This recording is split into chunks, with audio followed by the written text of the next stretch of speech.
Jacqui, welcome to the Family Business Show. Thank you for having me.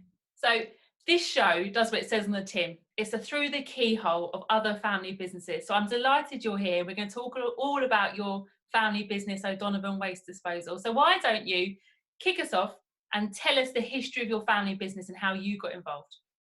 Okay, the business started back in 1959 with my late father. He had emigrated from Ireland and along with my mother, and they set up in 1959 when they were based in Kilburn. I'm the youngest of four, and we were all brought up in a one-bedroom flat until I was the age of 5, where we moved to North London. Dad unfortunately passed away in 1985 at the young age of 51. I was 17, and by the time I was 19, I was MD. Not quite sure how that happened. It wasn't a family meeting around the dining room table. It just sort of transpired that I became MD, and as I say, the rest is history. Crikey, that's in at the deep end. Yeah. Okay, so can you remember back to when you were 19 and what that felt like? I've only got happy memories. I don't recall.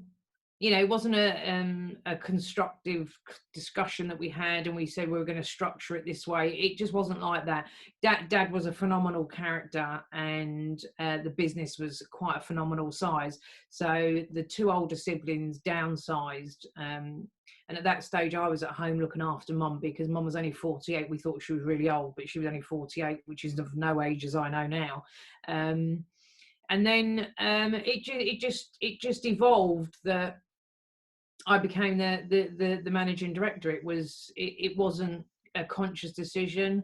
It wasn't something I was aware of, that I was probably very young to be a managing director. But I think back in them days, responsibility on young people was way more than it is now. So I don't think I thought anything odd of it, really, to be honest with you. But when I say it to people now, they're like, "Oh my gosh, really?" But yeah, no, I didn't find anything strange about it. Like, I didn't find it strange that I was a woman in a man's industry, and I am definitely the only female MD in London of a waste company. But we're now beginning to think it's the UK, which is a bit peculiar in these times. Absolutely. Okay, and we'll come on to that later in the show, I think. So talk to me about then, since the age of 19, you have been at the helm of this awesome business. What's that journey been like? I mean, there must have been some huge highs and some really low lows. So what's that journey been like as a leader?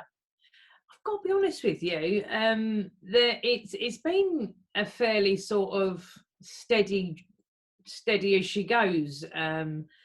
Yeah, I've had moments where I suppose the biggest decision I had to make when I was 19, historically we rented yards and office space as opposed to signing a lease. So I had to sign a 10-year lease. And for me at 19, 10 years seemed like a lifetime. So that was probably my biggest first commitment that I had to make as an MD. But I've got some key moments, but other than that, everything is, I'm pleased to say, fingers crossed and long may it last, has run in the right direction and in the way in which I want it to.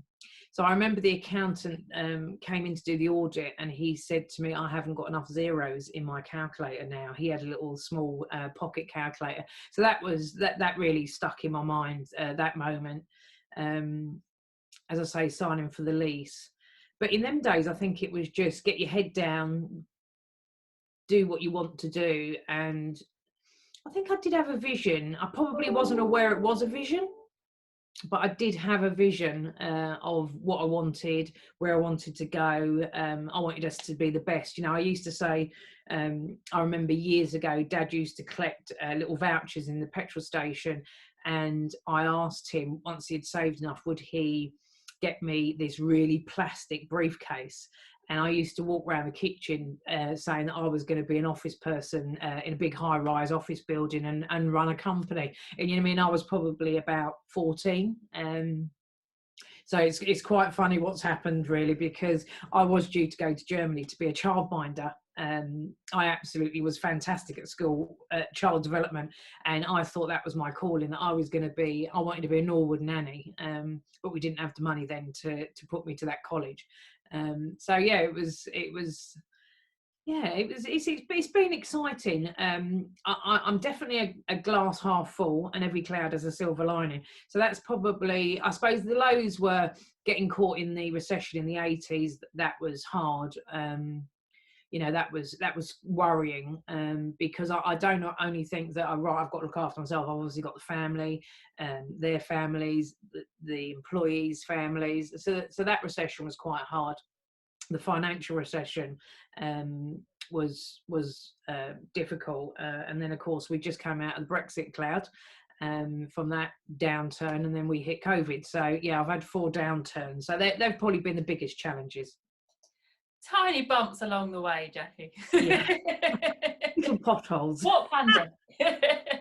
So tell the audience a bit about what the business looks like now in terms of your size, the number of staff, where you're operating, because it's a pretty phenomenal business. Yeah, I'm pleased to say we've grown year on year. So we employ 185 staff. We've got 100 HGV vehicles.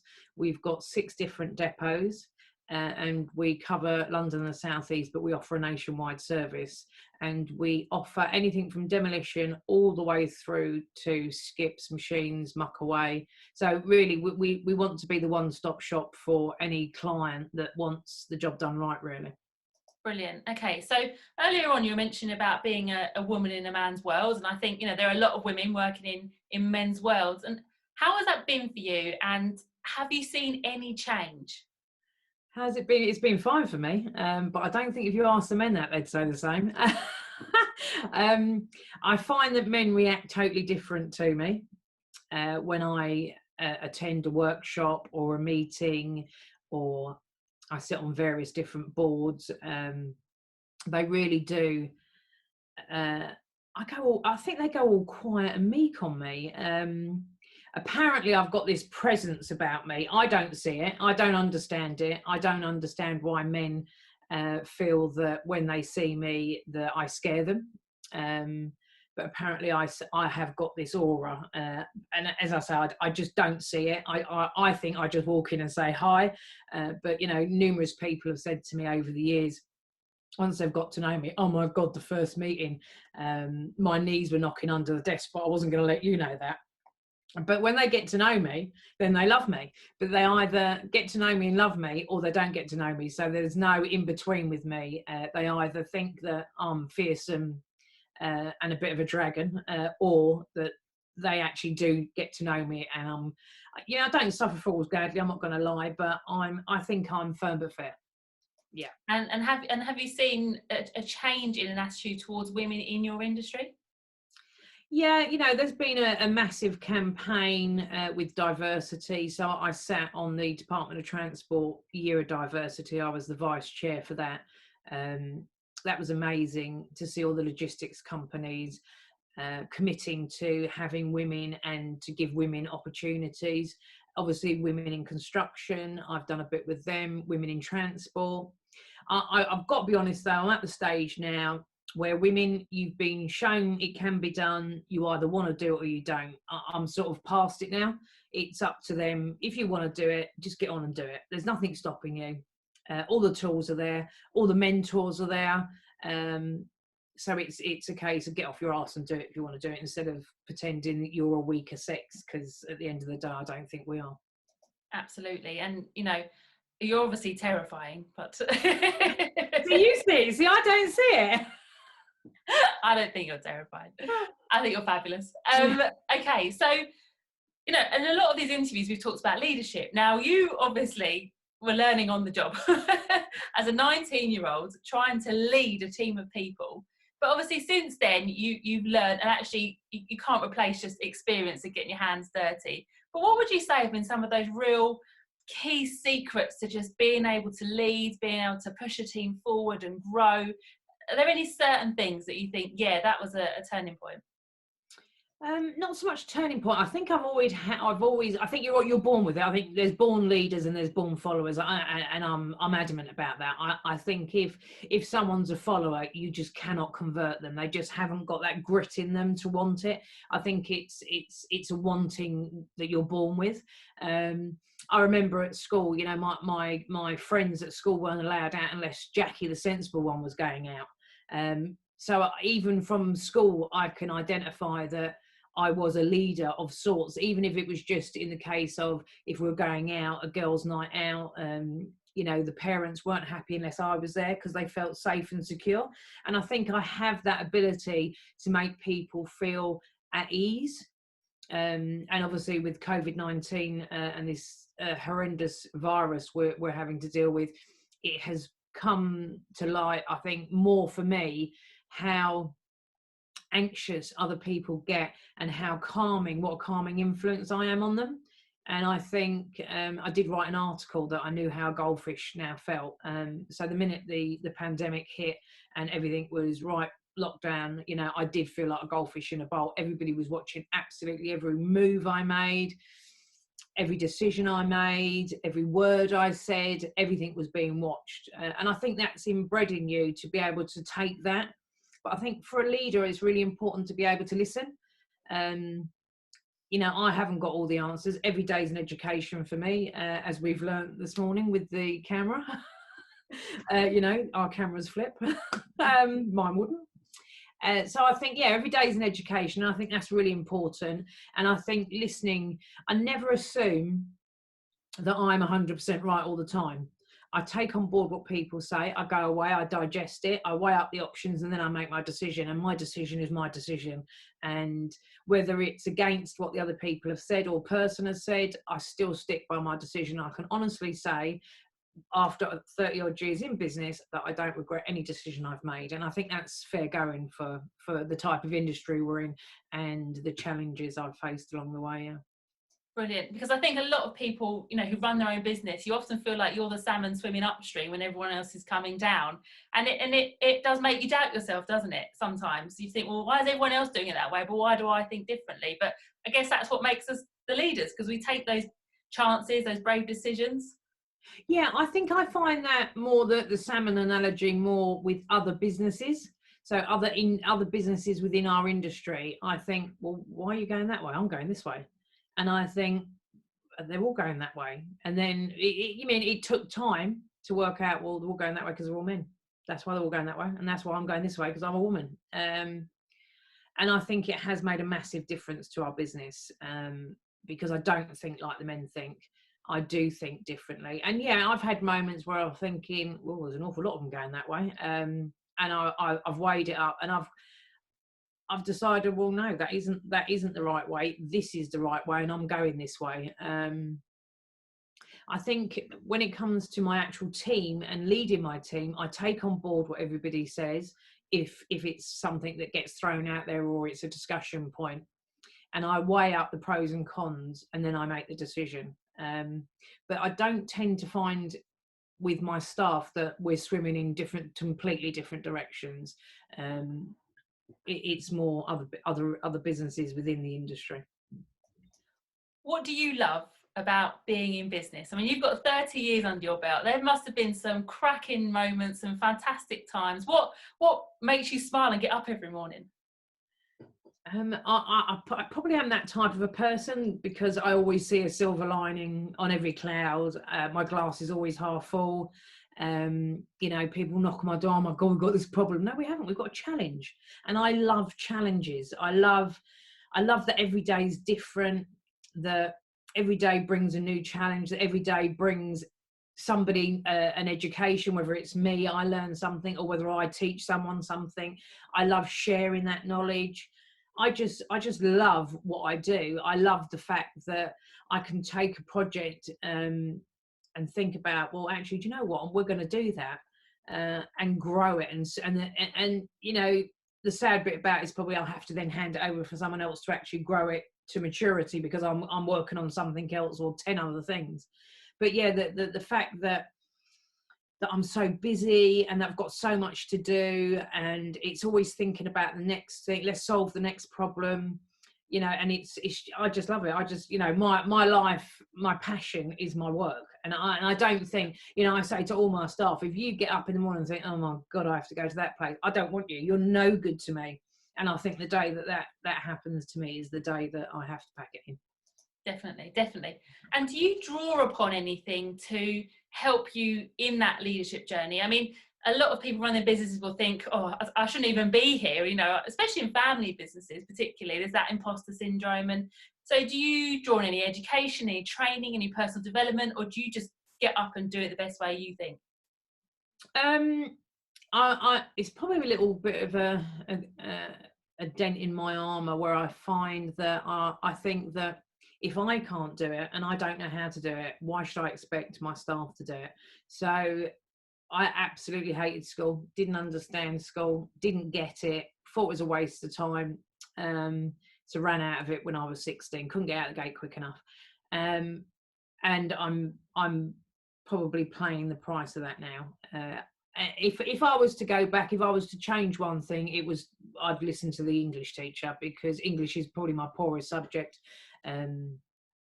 But yeah, I had to, very early on, we needed an operator's license, and to get an operator's license, you need a certificate of professional competence in road transport. So I had to go away and get my transport manager's qualification. So I did that in my early 20s. So that was night school at Willesden College. So I did that. Then health and safety in our industry has always been a topic of conversation, because we come in under agriculture, and which isn't good. And I just felt that for me to be able to make us a safer business, I needed to understand how I go about it, what's the methods and the procedures. So I went away and I did a one-day release for 2 years at Barnet College to get my NEBOSH health and safety qualification. Then the rules changed on waste, and we needed a certificate of professional competence in waste. So then I had to do that. I did that 22 years ago, because my son's 21. I've got a 21-year-old, and I remember being pregnant when I did it, and it took me 18 months. I finished it just before I went off on maternity, which lasted about 3 days, because I was missing work so much. But yeah, it's been an educational journey. So I've just finished my master's degree in demolition management, and I'm the first of 2 women in the world to do it. So yeah, that's a real pinch me moment when you sort of say you're the first of 2 women, or one of 2 women to do it in the world. That is quite a pinch me moment. Yeah. And I mean, a master's full stop is pretty incredible, you know, so hats off to you while you're trying to run a business as well. That's amazing. Yeah, I'm not going to lie, it wasn't easy going. There was times, probably after the first year, that I thought, what in God's name am I doing? But I think it had various elements to it. The fact that my dad started in demolition, so it was close to my heart. 2, that I think the demolition industry gets the raw end of the deal. So I wanted to highlight it. And 3, I think that the generations aren't moving into demolition, so it's sort of like a fading trade, and you know, there's so much joy and the stories and the fun, and I just didn't want any of that to die. So I thought I needed to shine a spotlight on it. So I knew that by doing the master's degree, I would do that. So yeah, I'm not going to lie, it was tough going. Yeah. Good on you though. And do you know where the other woman is? Yeah, she's up in the north of England. You mean the experience I had in demolition, because we do demolition as a company, would be, you know, a fraction of what I suppose predominantly men have that are in the demolition industry. But the other lady was in HR within a demolition company, so her knowledge would have been even less, so it would have even been a bigger struggle for her. But even in the class, listening to the stories, there was a man there that had done nuclear demolition, there was a man that had done offshore demolition, and to hear the stories, and you know, it's normally when there's something going wrong, how they get around it it's just phenomenal. So educational. That were the best parts. But yeah, the uni was in Wolverhampton, so I had to go every Thursday up to Wolverhampton. So yeah.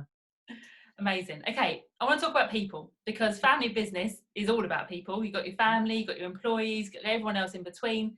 So are there any other family members involved in your business? Yes, I'm the youngest of 4, so I've got 2 brothers and a sister that are older than me, and the 4 of us all work together harmoniously, I might add. Okay, talk to us about that dynamic then. Yeah, it's quite unusual that the youngest is sort of steering the ship, I suppose.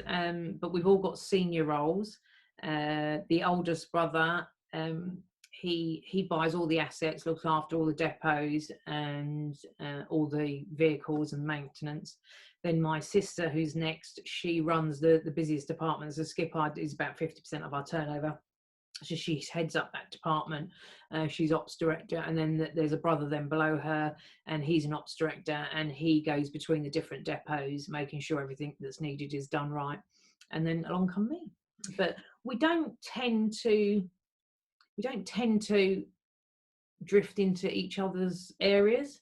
We all have our area. We all get on harmoniously. We even socialise together. You know, the amount of people that I say, you know, I work with 3 siblings and they're like, oh my God, Christmas Day is enough. I don't understand that. And I think it may be because we were all so young when Dad died that we were all sort of thrown in at the deep end, and it was sink or swim. So we swam. But yeah, there's a real camaraderie with us as siblings, and you can see that if someone tries to make an attack on any of us, whether it be personal or business, that, you know, the gates are locked and we're all standing behind them. So yeah, it's lovely. Yeah, it's been great to have them there. I think we're quite rare that we all get on so well and that we socialise together and that we spend time together. And yeah, I think it's a rarity, but yeah, I wouldn't have it any other way. Lovely. And I mean, obviously there are people who don't get on with their siblings, and it's, you know, it's difficult in the family business, but a lot of people who'd say what a privilege it is actually to be able to share something like the family business in common, and to be able to see your siblings grow and thrive, and for the business to provide a fantastic lifestyle for everyone. And so it's a privilege to be able to share those highs together. Yeah, it is, and I think Mom's really proud. You know, it really spurs her on to keep going and to keep us going. And it's great, you know, when we get round the dining room table and the stories. Being the youngest, I don't have that many stories, and I was Daddy's girl because I was the youngest. I was Daddy's little girl. But listening to the 3 older ones and the fun they had when we were in the 1-bedroom flat in Kilburn was just immense. You know, there's stories about, you know, hiding things in my nappies because a police officer was walking past and all sorts. And it's like, I just think, oh my God, you know, Mum, why were I even out with them? Why did you even let me go out with them if I had a nappy on? You know, it's, but they're just so fun.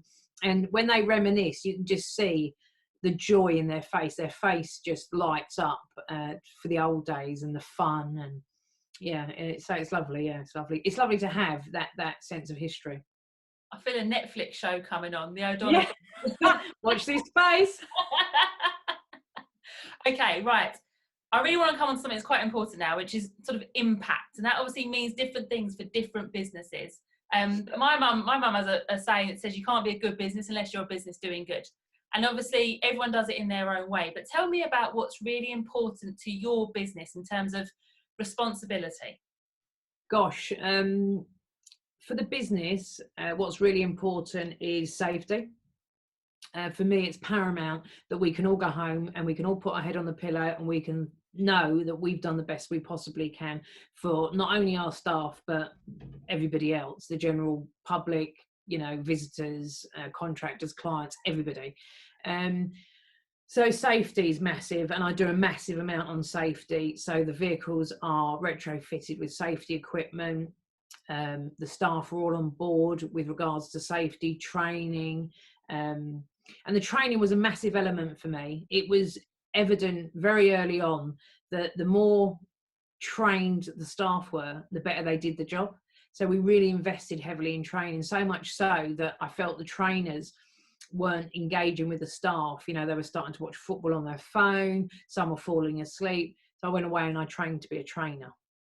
So now I deliver the training on a Saturday morning, and they absolutely love having that time with me to be able to ask me questions. We start off with an icebreaker, is to tell me something I wouldn't know about you. And a lot of them don't know that I'm a single parent of a 21-year-old and he's in the States at university. They don't know that. A lot of them don't know that I'm the youngest. they just assume I'm the oldest. And that's not from looks, of course. So yeah, training has been a massive part of the journey, safety, and then environment. Obviously, we've got a massive impact on the environment. So that's been another campaign that I've been charging forward, and now we're looking at net zero.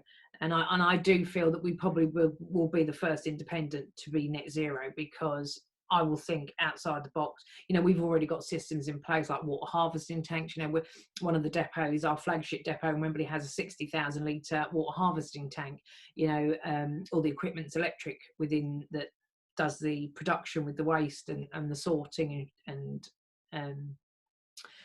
separating the waste and everything. So we're already starting on the net zero journey for sustainability. So I think people look at us, and because we're a dirty industry, because it's all waste and lorries, they just assume that you are the perpetrator, whereas in fact we're actually multi-award winning, and a lot of those awards are for safety, sustainability training. They're not for moving waste from A to B, and I think a lot of people forget that. So that they've been the biggest campaigns that I think is really important. On a personal level, I think our heritage, so our parents both came from West Cork in Ireland, and I think it's really important that we remember that generation and the generations before, what they gave up to give us what we've got, and I think that's really important. So I do an awful lot of work with London Irish, the London Irish Centre, the Hammersmith Cultural Centre, Irish Youth Foundation, the Island Funds. So I do an awful lot on that side. And I was actually given the Presidential Award, the highest commendation of Ireland, a few years back for my work with the Irish in London. And that was a massive honour, an absolute massive honour to be recognised for what I do, which is my passion. But I think it's really important that we don't forget where we came from. Completely, and that is huge. Your mum must have been, so proud. Yeah, my mum isn't excited very easily. I was asked, because of my interaction with the London Irish, to assist with the Pope's visit to Ireland a few years back, and it was like, oh my God, like that was a real pinch me moment. Am I really involved in this? And when I came home to tell my mum, she said, "You're really too busy to do that." Well, it was just like a massive honour to, especially being Catholic, to do that. And yeah, there's no phasing my mum. She's a tough cookie. Absolutely. I've got like an Irish mafia image in my head now. Yeah. It's a woman and her 4 children. Yeah. Okay, so I'm going to pick your brains now. Yeah, feel free.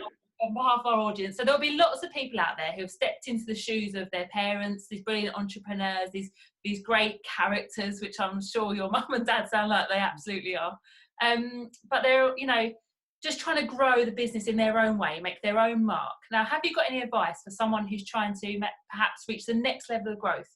Maybe it's they want to, double their turnover, or they want to open another site, or whatever it might be, on whatever scale, but something's holding them back and they just don't feel like they're getting there. Have you got any advice?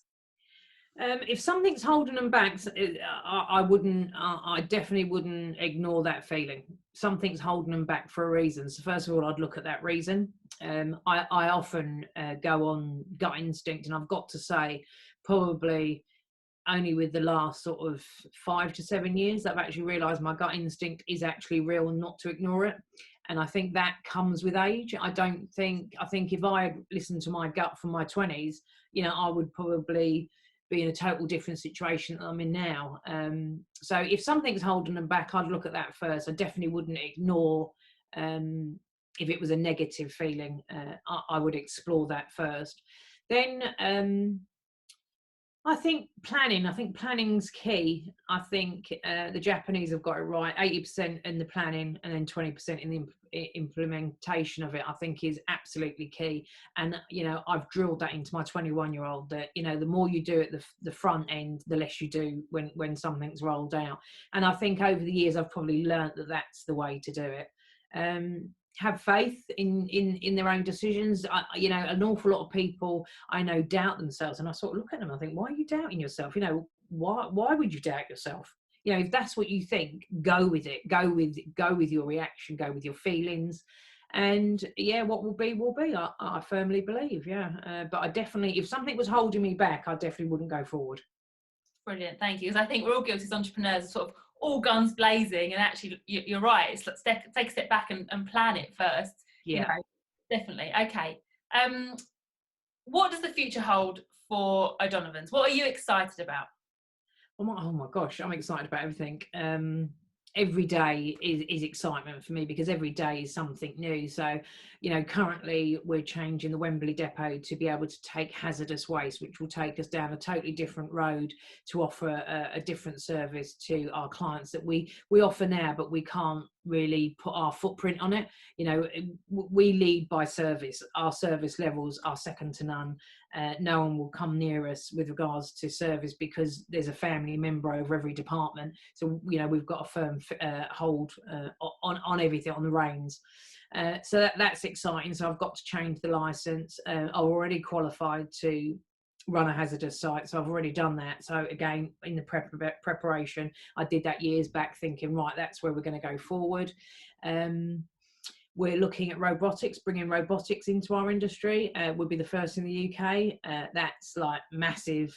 I'm so excited about that because technology, I'm not good with technology, as we found out at the beginning of this interview. But the application of technology, I think, is enormous. I think the fact of what it can bring to our industry is just phenomenal, and it really excites me to think what's, you know, if we're looking at robots instead of people picking on a picking line, then what else are we looking at? What else can AI offer us? So that's really exciting. A couple of years back, we were the first. That was a little bit of a "are you sure, Jack" moment. So the Direct Vision is coming into London to. It's a safety feature for vulnerable road users. So it lets the driver travel at a lower height, so he's got a better view, and the windscreen's larger, and he's just got an overall better view of what's around him. So that's it's been delayed with COVID, but that standard's coming in soon. But back in 2015, we were the first to what you'd know as the dust cart that would come and collect your wheelie bin. Put that lorry, a skip loader on the back of that cab. So we were the first to do that in Europe.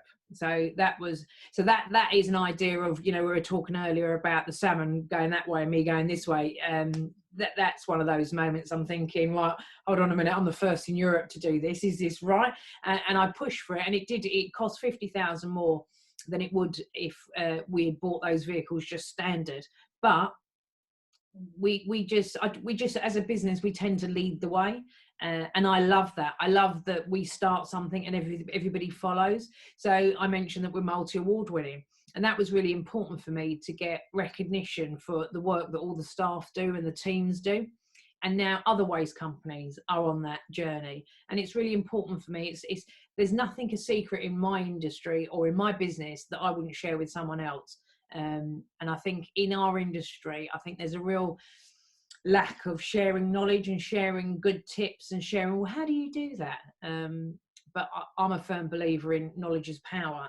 So I often go out and speak at industry events and share what we do. And there's only something simple. It's not even anything complicated. I'm a firm believer in keeping things simple, that we've applied that could make such a massive difference to other businesses. Absolutely. And I think this pandemic has taught us that one person's success is everyone's success, isn't it? We're no longer in competition with each other. No, I think I've found,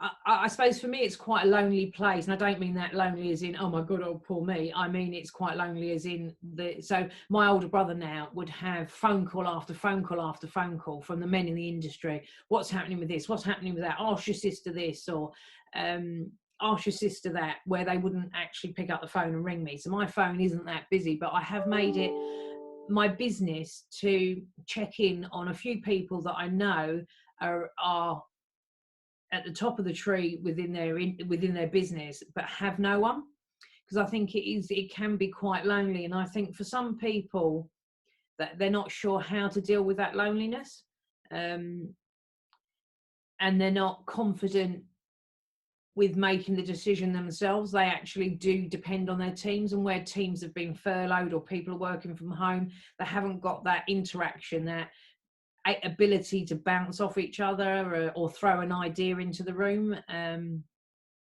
So yeah, I think loneliness has really highlighted, been highlighted for leaders in this current pandemic. Yeah, definitely. And I think if you're struggling, actually, the like you said, the best thing you can do is to reach out to somebody else who might also be struggling, and together, the old two heads are better than one thing.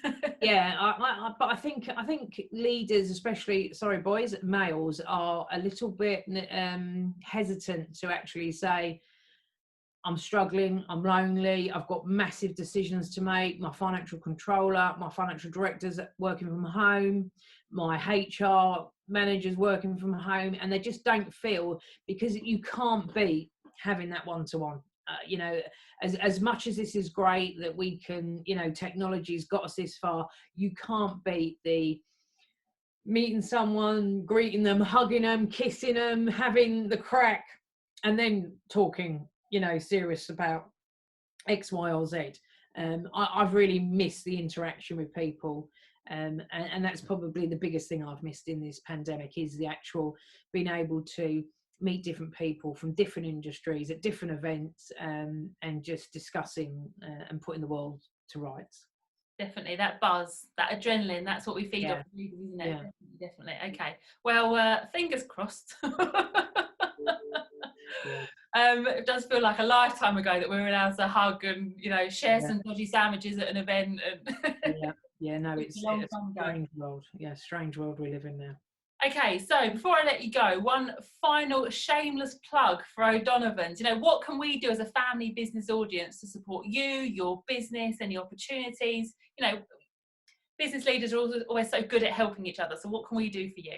Yeah, I think well, you say, but yeah, business leaders are good at helping each other. I think where people fall down is, prior to the pandemic, I was going out and people were saying, oh, I saw you in that magazine, or oh, I saw this interview, and oh, you're doing great things for vulnerable road users, for cyclists, for the staff, for training, for mental health. We do masses for mental health, did do before the pandemic, thank God. That's served us really well in the current climate, but those people don't use us as a family, as a business, for their waste or their demolition or their machines. And I don't get that. I really don't get that. I just don't understand. Well, if you think we're so good as a family that we offer a second to none service, no one, and I can put my hand on my heart and say no one in London is going to get anywhere near the service levels we offer. And the compliance, no one is going to have a more compliant company than us, but yet they still don't use us. And I just cannot explain that one. It's a no-brainer for me. Where they think they're saving, £2 on a skip, £2. And I think to myself, well, if you're waiting a day for that skip to come, or you've had a rush on and you need a favour pulled in, you ain't going to get the rabbit pulled out of the hat from that company, because it's run by a team that's not part of the DNA of the business, and they don't care if you've got a situation where you want to pull the rabbit out of the hat, whereas we're in every department, and the ears are out, and it's like, who's that? They've got a problem, or they'll actually ring us personally and say, look, I'm really sorry, we need the rabbit out of the hat. So I think people need to support businesses that are doing it right, as opposed to the cheapest wins. Cheapest chips is got to go out the window, surely, even in the current situation with the pandemic. Being COVID secure has been a massive issue for clients, and we have won new clients over it because we are so compliant, and the staff are trained and know and have the equipment and know what to do in a situation, and I think that's shone through, but only a small bit. I would prefer if more would take on board that compliance, safety does matter over £2. Definitely. And I think we have this ethos as a community of family businesses, and we're always pushing this message to use another family business wherever you can, because it will just mean so much to that family, and you're supporting a like-minded business. But even beyond that, within our membership, you guys are obviously members of Family Business Place, and we've got construction companies, we've got all sorts of people. Yeah. So it's about, but you have to be proactive in making that decision, don't you? And yeah, they do. And you know, even when I go to events, people say, oh, you're Jacqui, you know, because they've seen me or they've heard me or they've read something, but still they don't go back and think, oh, do you know what, I know Jacqui, I'm going to use her. Or they know my brother or my other brothers or sisters, but they just don't do that. And I don't understand that, because the first thing I do when I'm making a decision is I think, right, who do I know in this sector that I could use, that I could make a difference to? Because I think it's so important that we all support each other, because it's not easy. You know, it is easy for the PLCs. They've got massive pots of cash in the training fund, in the health and safety fund, in for mental health or for first aid, whatever area. They've got, you know, oodles of cash free because, you know, they're on the stock market or whatever. It's not like that in a family business. You know, you're robbing Peter to pay Paul. What's the priority now? You know, what do we need to focus on? You know, what's going to come down the line in 6 months, 12 months? And, you know, it's really important that we do support each other. Definitely. So ladies and gents, if you need a skip or you need a building knocking down, Jacqui is your girl. Brilliant. Okay, Jacqui, any final comments before we leave? No, it's been an absolute pleasure, and I've thoroughly enjoyed our interview. Brilliant. Well, thank you so much for being on the Family Business Show. Thank you.